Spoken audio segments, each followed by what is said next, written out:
ప్రేమతో ఇట్లా ఒక్క చూపు చూసిందంటే దాన్ని ఆలన పాలన అయిపోతుంది. అలాగే బాబాగారు కూడా సద్గురువు ఒక్క ప్రేమతో మన మీద ఒక్క దృష్టి ఇట్లా సారిస్తే చాలు మన జన్మ ధరించిపోతుంది. వాళ్ళ చూపు కోసం ఎందరో నిలబడతారు. ఎన్నో రోజులు నిలబడాల్సి వేచి చూడాల్సి వస్తుంది. వాళ్ళ కటాక్షం బాబా లోపటి ఉంటే కంపౌండ్ చుట్టూ నిలబడతారు. బాబా ఇప్పుడు వస్తారు, బయట బాబా ఇప్పుడు వస్తారు, ఇప్పుడు దర్శనం తీసుకోండి నిలబడుతున్నారా?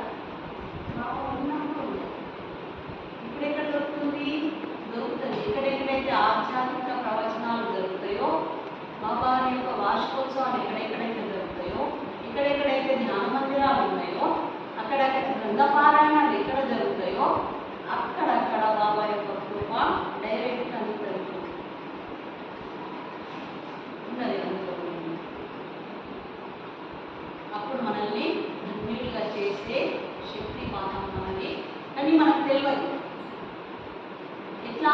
మనం ఒక వాక్యం ఉంది కరెక్టే, కానీ చెప్పడంలో బాగా పరిపక్వం అంటే పరిపూర్ణులైన సంతమానులుగా ఆ భగవంతుడు పెట్టిన ఎన్ని పరీక్షల్లో అయినా వాళ్ళు ఎదుగుతారు.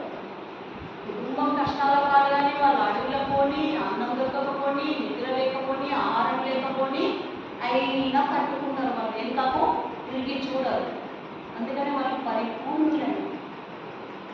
మనం కష్టాలు తట్టుకోలేక పుల్లటి మామిడికాయల వల్లనే మనం ఎందుకంటే తట్టుకోవాలి. ప్రతి ఒక్కరికి జీవితంలో చీకటి వెలుగు ఒకదానితో ఒకటి ఎలా ఉంటాయో కష్టాలు సుఖాలు కూడా ఒకదానితో ఉంటాయి. కష్టమైపోయినాక సుఖం వస్తుందని అనుకోవాలి. ఒకటే రకంగా కష్టం ఎప్పుడు ఉండదు. కష్టాలు తీరిపోయినాక మళ్ళీ నెక్స్ట్ సుఖం వస్తుంది మాకు అని ఆ ధైర్యంతో గురువు మీద భారంతో మనము అలా ఉన్నట్లయితే అప్పుడు మనకి ఏదైతే ఇంకొకటి శబ్ద దీక్ష. ఇప్పుడు కృపా దృష్టి అయిపోయింది, స్పర్శ దీక్ష అయిపోయింది.